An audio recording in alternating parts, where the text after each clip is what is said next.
waktu aku SD, aku pernah bermimpi Tuhan Yesus datang. Jadi gini, aku aslinya orang Samosir, Kak, Bang Elia. Jadi depan rumahku tuh Danau Toba. Jadi aku mimpi aku pernah tenggelam, kemudian Tuhan Yesus datang dengan jubah putih panjang, dia angkat aku dari danau. 2 Timotius 1:9-10. Dialah yang menyelamatkan kita dan memanggil kita dengan panggilan kudus, bukan berdasarkan perbuatan kita, melainkan berdasarkan maksud dan kasih karunia-Nya sendiri, yang telah dikaruniakan kepada kita dalam Kristus Yesus sebelum permulaan zaman dan yang sekarang dinyatakan oleh kedatangan Juru Selamat kita Yesus Kristus, yang oleh Injil telah mematahkan kuasa maut dan mendatangkan hidup yang tidak dapat binasa.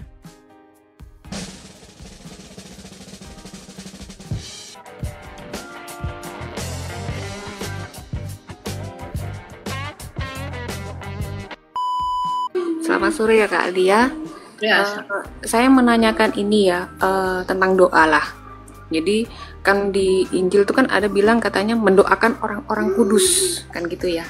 Jadi kalau seandainya saya berdoa, mendoakan keluarga saya yang meninggal, terus saya meminta pengampunan dosa, apakah gimana ya? Boleh nggak? Kan sedangkan penghakiman itu kan masih akhir zaman. Itu yang pertama. Terus yang kedua ini lain lagi. Pengampunan dosa sama orang kudus. Bukan, enggak, maksudnya gini kan di Injil itu kan mengatakan kan di sana berarti bisa mendoakan orang-orang kudus, maksudnya orang yang sudah meninggal kan gitu kan. Menurut pikiran saya kan seperti itu. Jadi kalau seandainya saya mendoakan keluarga saya yang meninggal, saya meminta pengampunan dosa, itu kalau menurut Kak Lia gimana? Sedangkan penghakiman itu kan masih akhir zaman seperti itu. Oke. Nah, terus yang kedua saya menanyakan ini lagi, kenapa kalau istilah pengkhotbah ya, itu kenapa kok ayat yang populer tuh selalu perpuluhan, tapi kenapa kok bukan membantu fakir miskin, janda-janda miskin, anak-anak yatim, kenapa kok bukan itu yang populer di mereka? Itu yang mau saya tanyakan sama Kak Elia. Terima kasih kalau Kak Elia mau menjawab pertanyaan saya. Ya, silakan Timothy tentang doa orang mati tadi. Ya, berdoa bersama dan orang-orang kudus ya. Yang jadi pertanyaannya itu berdoa untuk meminta pengampunan. Kalau dikatakan doakanlah kami, biasa kan kalau di dalam susunan doa, baik itu di gereja Katolik pun, itu yang namanya Santa ini disebut lalu doakanlah kami. Tidak ada dikatakan ampunilah kami. Karena apa? Karena mereka itu hidup dan berdoa di hadapan Allah, mempersembahkan doanya di hadapan Allah. Tentu mereka berdoa bukan untuk dirinya sendiri, tetapi berdoa untuk orang-orang yang ada di bumi. Dan kita juga ya, dalam baik itu gereja Timur maupun gereja Barat, baik itu Katolik maupun Ortodoks, meyakini bahwa orang-orang yang sudah meninggal itu tetap hidup di hadapan Allah. Yohanes 11:25-26. Di mana Yesus pernah mengatakan bahwa barang siapa yang percaya kepadaku, ia tetap hidup walaupun ia sudah mati. Atau dalam Lukas 20 ayat 38 kalau saya nggak salah. Bukankah dalam kitab suci mau dikatakan bahwa Allah kita adalah Allah Abraham, Allah Ishak, Allah Yakub. Dia adalah Allah orang hidup, bukan Allah orang mati. Karena di hadapan Allah semua orang itu hidup. Kesimpulan dari ayat itu yang menunjukkan bahwa orang yang percaya kepada Kristus tetap hidup. Berarti mereka masih memiliki kesadaran untuk mendoakan kita. Itu dalam perspektif gereja baik Barat maupun juga Timur ya. Nah, jadi kalau dikatakan bahwa apakah kita boleh berdoa meminta pengampunan, ya berdoa minta pengampunannya kepada Allah. Tapi kepada orang kudus meminta bantuan doa mereka, layaknya kita berdoa bersama dan ibu kita. Ma, doakan kita dong.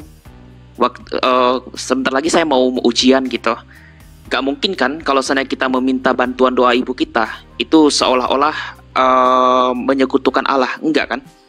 Karena apa? Dia menjadi perantara doa, jembatan doa di hadapan Allah, jembatan doa bagi kita kepada Allah. Nah, seperti itu sih tanggapan saya. Kalau yang ratapan mungkin Kak Elia mungkin bisa ini atau yang lain. Yang kedua silakanlah, yang perpuluhan itu. Kak Elia masih belum terjawab ya. Yang saya pengen tanyakan tuh gini, kalau saya mendoakan, contohnya gini ya, suami saya meninggal, saya mau mendoakan pengampunan untuk suami saya. Itu intinya boleh enggak gitu loh. Karena kan istilahnya penghakiman itu kan masih akhir zaman. Apakah tidak ada kesempatan untuk mendoakan itu? Jadi pengampunan dosa. Anda dari Katolik ya sebelumnya? Ya, terus habis itu saya ke Kristen sekarang. Makanya saya ini masih boleh nggak? Karena ada yang sebagian itu yang mengatakan, ada yang berpendapat masih boleh, ada yang berpendapat tidak boleh. Ini sebenarnya yang mana? Itu kembali kepada hati nurani Anda mengikuti yurisdiksi gereja. Tapi bagi gereja barat maupun gereja timur, gereja Katolik maupun Ortodoks, ada dalil di mana mendoakan untuk orang-orang sebelum akhir zaman dalam Matius pasal 7 ayat 21 dan 23. Kata hari terakhir. Maaf, bukan hari akhir zaman ya, hari terakhir. Kalau hari terakhir ya berarti sudah tidak ada kesempatan. Tapi ada ayat yang Yesus singgung bahwa ada pengampunan di dunia yang akan datang. Dalam Matius 12 ayat 32. Apabila seorang mengucapkan sesuatu menentang anak manusia, ia akan diampuni. Tetapi jika ia menentang Roh Kudus, ia tidak akan diampuni. Di dunia ini tidak, dunia akan datang pun tidak. Nah, ini adalah konteks terhadap penghujatan Roh Kudus. Nah, kalau tidak menghujat Roh Kudus, ya berlaku karena ayat sebelumnya dikatakan ia akan diampuni karena tidak menghujat Roh Kudus. Menghujat Roh Kudus itu apa? Kalau dia sudah diinsyafkan oleh Roh Kudus dalam Yohanes 16 ayat yang ke-8, atau ketika dia sudah diinsyafkan tapi dia menolak apa yang disampaikan oleh Roh Kudus sampai akhir hayat hidupnya, ya doa kita pun tidak akan didengar oleh doa kita pun tidak akan diperizinkan oleh Allah. Karena itu hak prerogatif Allah sendiri.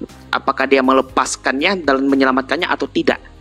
Tapi kalau seumur hidupnya dia mungkin berdosa dan banyak sekali yang belum dia lakukan dalam kebaikannya, ada kesempatan selain menghujat Roh Kudus dalam ayat ini. Tapi itu kembali lagi kepada hak prerogatif Allah. Kita hanya diajarkan untuk mendoakan saja.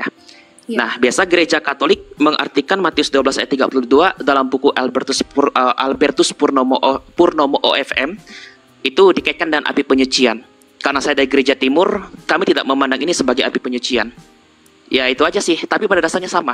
Kita mendoakan orang-orang yang sudah meninggal itu karena mereka masih belum akhir zaman. Belum pada masa hari terakhir, hari penghakiman terakhir. Itu sih. Berarti nggak apa-apa ya kalau mendoakan yang meninggal, minta pengampunan dosa, berarti nggak apa-apa. Nah itu kembali ke yurisdiksi Anda, Bu. Karena kan Ibu sudah masuk Kristen ya. Mungkin yang bukan lagi Katolik ya. Yaitu kembali kepada hati Anda sendiri bagaimana memahaminya. Tapi kalau kita sesuai dengan Injil? Ya, kalau saya sesuai dengan Injil. Karena apa yang saya kutip ya ayat itu. Bahwa ada pengampunan di dunia akan datang. Iya. Ya, terima kasih, Bang.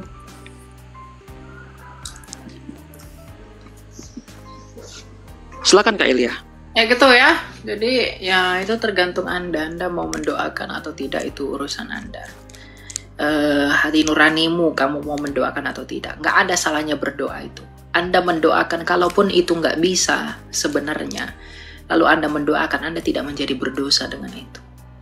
Ya, jadi kalau memang Anda merasa lebih tenang, lebih dekat dengan Tuhan dengan mendoakan, minta mohon ampun dosa sama suami Anda, ya silahkan saja. Ya, itu hak Tuhan mau terima atau tolak, begitu. Anda tidak menjadi jahat dengan begitu. Ya, gitu ya. Pertanyaan nomor 2, Kak. Oh ya, masalah persepuluhan ya, saya tidak ikut campur lah masalah itu ya. Yang paling penting bagaimanapun di gereja masa kini, Injil itu yang harus diberitakan ya. Terlalu banyak orang sekarang fokus berkat jasmani, tapi lupa berkat terbesar, yaitu keselamatan. Mereka berusaha cari Tuhan memberkati, Tuhan menjanjikan kesembuhan, kekayaan, bla bla bla bla bla. Tapi lupa berkat terbesar, yaitu keselamatan, itu nggak diberitakan, itu nggak dikasih tahu, itu nggak ditekankan. Fokus di gereja pun bahas investasi, bahas keuangan, undang pembicara yang adalah sertifikasi CFA, sertifikasi bla bla bla, regulator segala macam, itu nggak berguna. Itu kan di Injil juga dikatakan Yesus itu kan menitipkan janda-janda miskin kan untuk kita yang mampu gitu loh. Tapi kenapa kok saya jarang sekali mendengarkan kayak ya semualah. Pasti yang diutamakan selalu persepuluhan dulu. Jadi bukan membantu yang ini dulu. Ya kita nggak bisa hakimi sepenuhnya. Mereka itu persepuluhannya digunakan untuk berdiakonia, berkoinonia, dan bermarturia. Kita nggak tahu juga itu mau dilakukan untuk apa. Jadi kita juga nggak bisa memandang langsung wah begitu. Ternyata siapa tahu dengan menekankan persepuluhan ternyata gereja itu menyalurkannya untuk membantu orang lain. Kita nggak tahu itu juga. Gitu. Ya, terima kasih ya Kak ya atas jawabannya. Silakan Jara Drusta.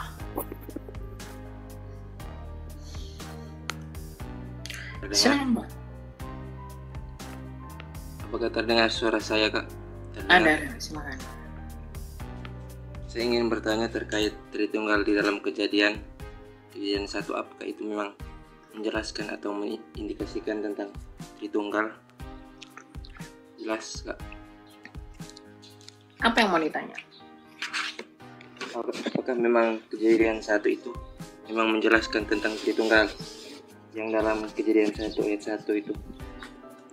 Soalnya Betul. yang Ya, itu ditegaskan Agustinus juga dalam bukunya Convention. Itu memang Tritunggal. Apa perlu saya tunjukkan juga datanya? Boleh. boleh penjelasan Alkitabiahnya, Kak?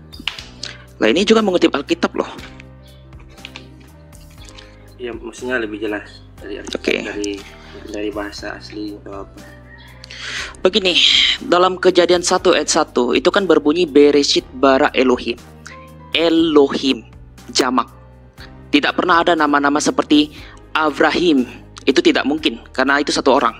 Tapi yang ada kata Elohim, ya kalau seandainya ada ilah-ilah lebih itu dikatakan Lo yihye leka Elohim akirim alfeni hamayim.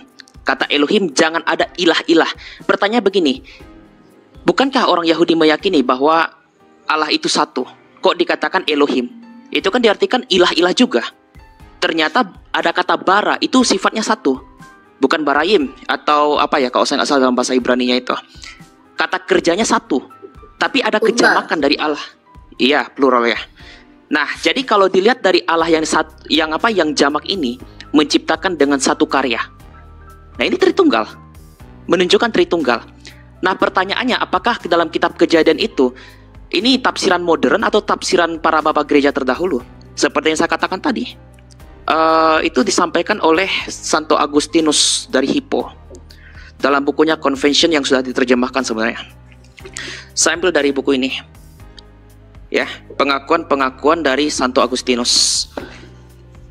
Dikatakan bahwa karena aku percaya bahwa Allahku itu Tritunggal, maka sesuai dengan kepercayaan itu aku mencari-cari dalam firman-firmannya yang kudus. Lalu lihatlah, rohmu melayang-layang di atas permukaan air. Itulah Tritunggal Allahku, Bapa, Anak, dan Roh Kudus, pencipta seluruh ciptaan. Ini komentarnya terhadap kitab Kejadian. Nah, jadi itu bukan tafsiran Kristen modern, tapi kekristenan mula-mula sudah meyakini ayat tersebut. Bahkan dalam kitab Kejadian 1 ayat 27, saya tidak perlu tunjukkan lah di sini. Dalam bukunya Epifanius dari Salamis yang berjudul Panarion, dia menentang ajaran Saturnalia, bidat Saturnalia, yang mengatakan Allah menciptakan bersama malaikat-malaikatnya.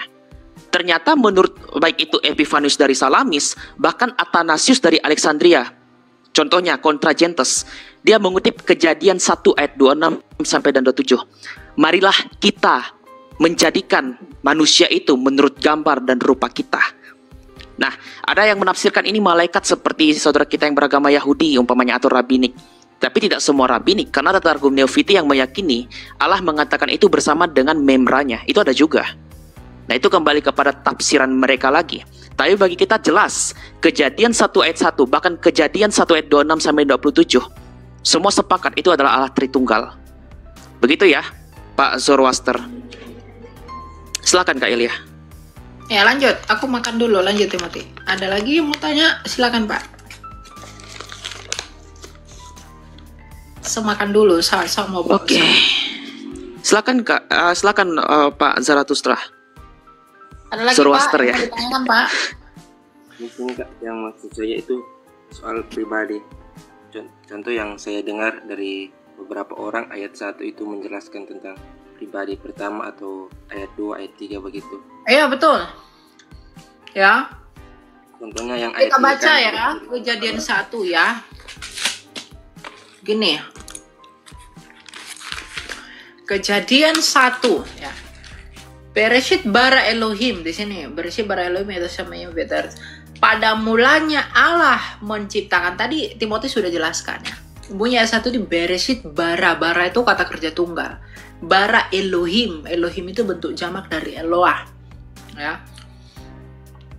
Pada mulanya Allah, ada Allah di sini yang menciptakan langit dan bumi ya. Ayat kedua. Bumi belum berbentuk dan kosong, gelap gulita meliputi samudera semesta dan roh Allah. Tadi ayat 1 ada Allah, yang kemudian dalam 1 Korintus 8 ayat 6 disebut sebagai Sang Bapa. Kemudian ayat 2 dimention rohnya Allah sendiri. Ya, yang melayang-layang di atas permukaan air mencengkerami semesta. Ya, menghidupinya. Ayub 33 ayat 4. Ayat 3, berfirmanlah Allah, jadilah terang. Berfirman itu kata kerja. Kata bendanya ya firman. Ya. Bersepeda, itu bekerja menggunakan sepeda. Berarti berfirman itu bekerja. Siapa yang berfirman? Berfirmanlah Allah. Allah bekerja menggunakan firman yang di dalam dia. Jadi Allah, Roh Allah atau Roh Kudus di ayat 2 dan firman-Nya sendiri yang kemudian di perjanjian baru disebut sebagai anak tunggal Bapa penuh kemuliaan Yohanes 1 ayat 14, itulah Trinitas.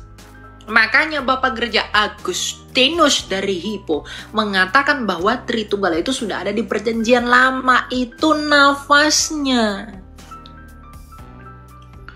Ya, jadi ada Allah, ada ayat 2 rohnya Allah, ada ayat 3 firmannya Allah. Itulah Trinitas. Jadi Trinitas itu tidak pernah berurusan dengan berapa Tuhan. Tetapi Trinitas itu selalu berurusan dengan bagaimanakah Allah kita yang satu itu. Oh, ternyata Allah kita yang satu itu yaitu Bapa yang memiliki firman dan roh.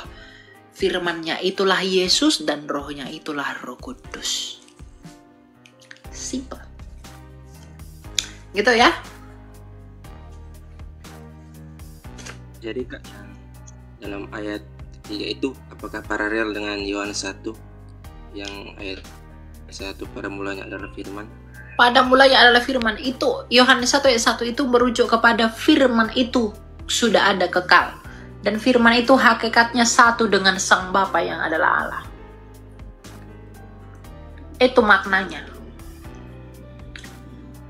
Karena penekanan ayat itu adalah penekanan bahwa Yesus adalah sebagai Sang Firman yang hidup. Yang olehnya ayat 3-nya baca, tak satu pun yang dijadikan tanpa dia. Tanpa siapa? Tanpa firman.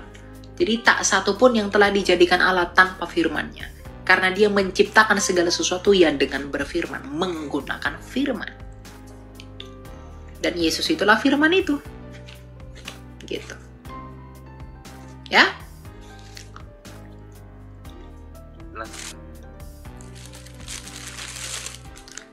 Gitu ya, Jara ya? Iya Kak. Oke. Tuh berkati. Silakan Lukas. Saya makan dulu ya. Shalom kalian. Ya, shalom. Ada yang mau saya tanyain. Saya ini kan baru katekumen ya, jadi banyak hal yang belum saya tahu mengenai basic pun juga. Saya mau nanya mengenai dosa turunan. Apa setelah penyaliban Yesus dosa turunan itu masih berlaku? Ya, silakan. Mau kemana? Gimana? Ya, Aku pikir kau pergi. mengenai dosa turunan, apa setelah penyaliban Yesus dosa turunan itu masih ada atau berlaku? Ini dosa turunan atau dosa asal itu adalah benalu yang ada pada diri manusia dan upahnya adalah maut dalam itu ya Roma 6 ayat 23. Nah, dari benalu inilah yang melahirkan yang namanya tindakan-tindakan untuk menjalankan dosa itu. Nah, pertanyaannya ketika Yesus Kristus telah mengalahkan maut dan ketika ia menyerahkan dirinya sebagai korban penebus salah dalam Matius 20:28, apakah dosa asal itu sudah ditiadakan? Dosa asal pada dasarnya masih melekat pada tubuh kita karena faktanya apa? Kita dapat mati. Nah, Tapi apa dulu yang dimulai diselamatkan? Roh kita dulu. Kenapa?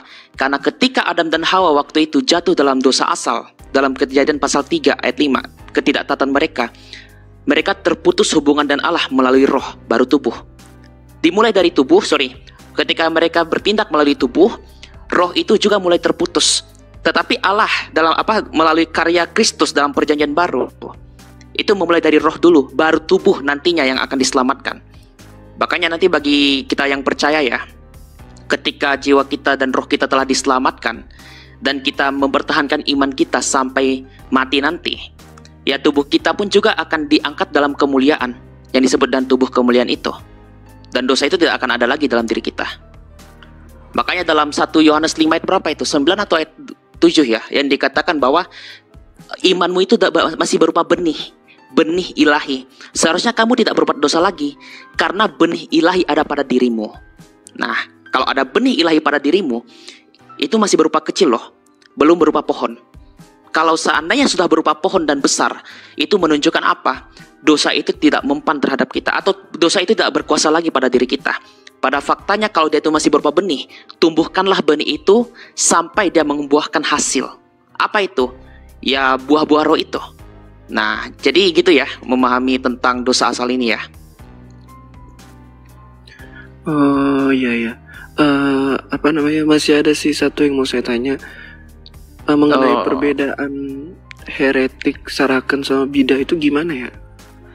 Ya, Kylie nanti kalau seandainya aku jatuh, naikin lagi ya. Biasa aku sering naik sini jatuh. Heretik, Ismailit, gimana? Heretik? Iya, heretik, saraken sama bidah. Sebenarnya heretik itu sama dengan kata bid'ah. Bid'ah itu bahasa Arab. Bahasa kita menggunakan kata bidat. Heretik dan bid'ah itu sama, artinya innovation atau penambah-nambah ajaran. Nah, sedangkan Sarasen itu adalah penamaan salah satu bidat. Jadi bidat ini jamak ya, bukan cuma satu. Ada bidat Kerintus, ada modalisme, ada itu yang disebut dengan Saturnalia, Borborit. Nah, aku lagi tertarik nih karena Borborit itu pernah mengajarkan, ada yang mereka pernah membuat Injil Filipus. Sampai sekarang saya masih curiga apakah Injil Filipus yang dikatakan Yesus menikah itu terpengaruh bidat ini. Ini masih dalam kajian saya ya. Nah, lalu nantinya mengalir bidat ke-103 kalau saya nggak salah. Kawan-kawan bisa koreksi ya. Yohanes Damaskus menggolongkan Islam ini sebagai bidat Ismailit.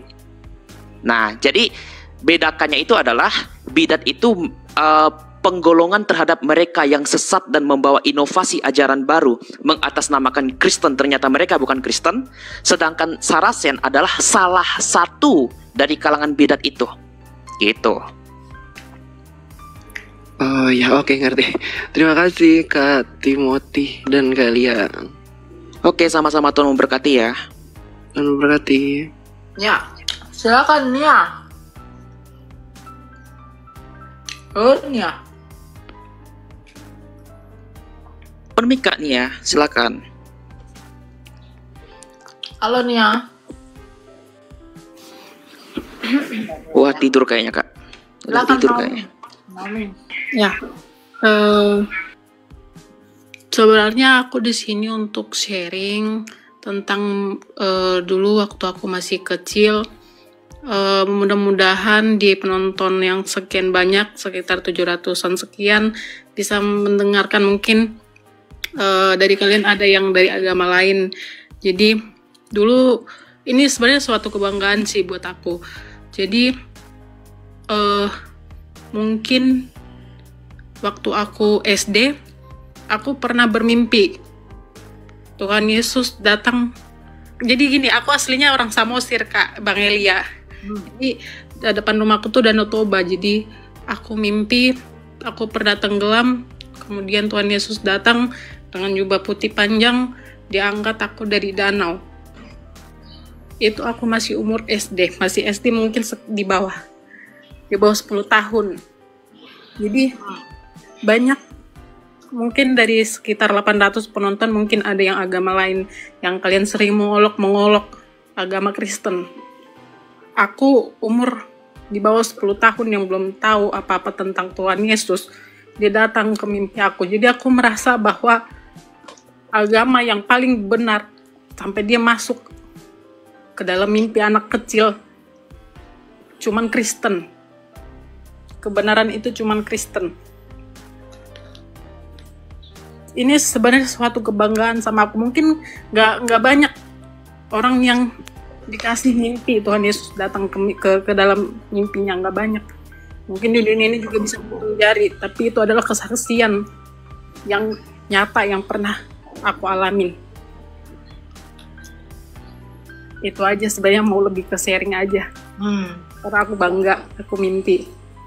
Sampai detik ini gak pernah bisa terlupakan mimpi itu. Kalau ada yang bilang mimpi itu bunga tidur, anak SD mana sih yang bisa ngerti maksudnya mimpi bunga tidur itu harus ke Tuhan Yesus.